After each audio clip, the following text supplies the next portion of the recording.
रोहन अपने बेड पर आराम से सो रहा था। वहीं उसकी बीवी शांता बैठी हुई थी और अपना मेकअप कर रही थी। अचानक रोहन उठा और उसने अपनी बीवी से एक इच्छा जाहिर की। शांता, मैं कहता हूँ कि चलो इस बार हम गांव में जाके दिवाली मनाते हैं। आपका दिमाग खराब हो गया है। मैं आपको क्या गांव में जाके दिवाली मनाने के लिए लगती हूँ? मेरे पास इतना वक्त नहीं है और मैं गांव की हवा, पानी, गोबर ये सब नहीं सह सकती। दिवाली तो मैं यहीं मनाऊंगी। मैंने इतने महंगे गहने खरीदे हैं कि मैं गांव की गलियों में इसको पहन के घूमूं। रोहन ये सब सुनकर बहुत उदास हो गया। अगली सुबह वो दोनों खाने के टेबल पे चुपचाप खाना खा रहे थे। रोहन ने सोचा, एक बार मैं शांता से और कह के देखता हूँ। शांता भी अपना खाना खा रही थी। दोनों कुछ बात नहीं कर रहे थे। फिर रोहन ने बोला, शांता, एक बार और सोच लो। गांव की दिवाली बहुत अच्छी होती है और मुझे माँ की याद भी आ रही है। मैंने आपको एक बार कह दिया ना, मैं नहीं जाऊंगी। मैं गांव में बिल्कुल नहीं रह सकती। आप समझते क्यों नहीं है? अरे शांता, तुम्हें नहीं पता, गांव की दिवाली भी बहुत अच्छी है और तुम्हें माँ, भैया और भाभी से मिलके बहुत अच्छा लगेगा। शांता चुप हो जाती है और छोटी दिवाली की तैयारियों में लग जाती है। वह आंगन में जाकर खूब सारे दिए लगाती है। रोहन एक बार और कोशिश करता है और शांता को बोलता है, शांता, तुम बहुत खुश नजर आ रही हो, लेकिन सोचो अगर हम परिवार के साथ दिवाली मनाएं तो कैसा लगेगा?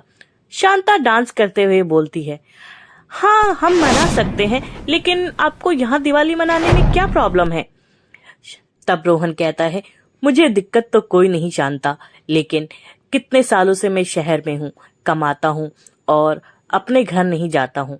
ये सब बातें करके रोहन छत पे आ जाता है और वो पटाखों को फूटते हुए दिखता है और अपने मन में ठान लेता है, कल तो मैं गांव जरूर जाऊंगा, अपनी माँ से मिलूंगा। मैं कमा कमा के भूल चुका हूँ कि मेरा एक परिवार भी है। अगली सुबह रोहन अपनी गाड़ी से गांव की ओर निकल पड़ता है।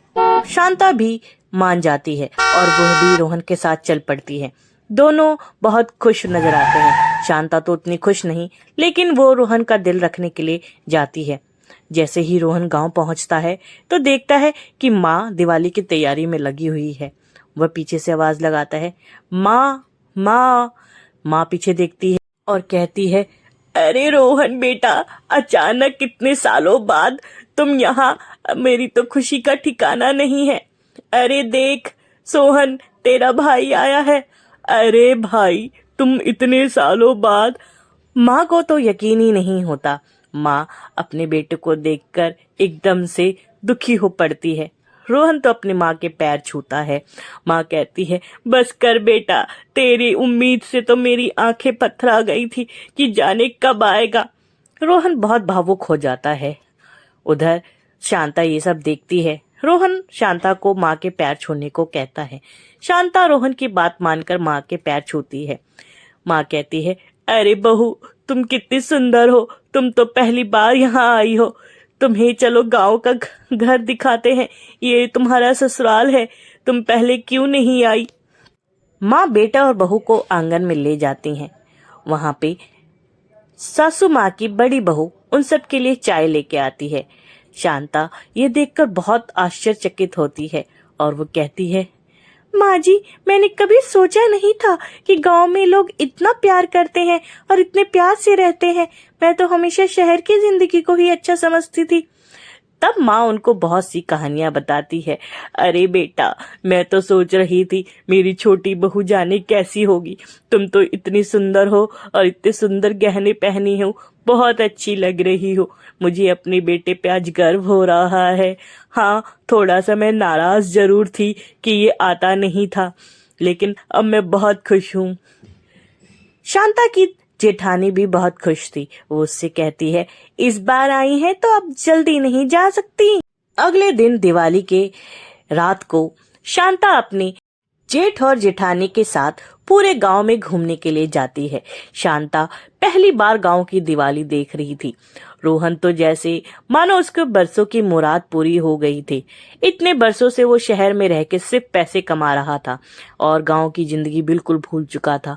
गांव में चारों तरफ दिए ही दिए, लोग खुशी से एक दूसरे को गले लगा रहे थे। शांता अपनी जेठानी से कहती है, यहाँ पे लोग कितने प्यार से रहते हैं, कितने प्यार से दिवाली मनाते हैं। हम तो शहर में अकेले दिवाली मनाते हैं, सब अपने अपने घर में अपने दिवाली मनाते हैं। उसका जेठ बोलता है, हाँ, यहाँ पे सब ऐसे ही दिवाली मनाते हैं। तुम पहले कभी नहीं आई, लेकिन इस बार हम यहाँ अच्छे से दिवाली मनाएंगे। चारों घर आ जाते हैं और रंगोली बनाना शुरू करते हैं। शांता रंगोली देखकर बहुत खुश होती है। ये रंगोली उसके जेठानी ने बनाई थी। वो बोलती है कि मुझे बहुत मेहनत लगी है बनाने में, आपने बहुत अच्छी रंगोली बनाई है जेठानी जी।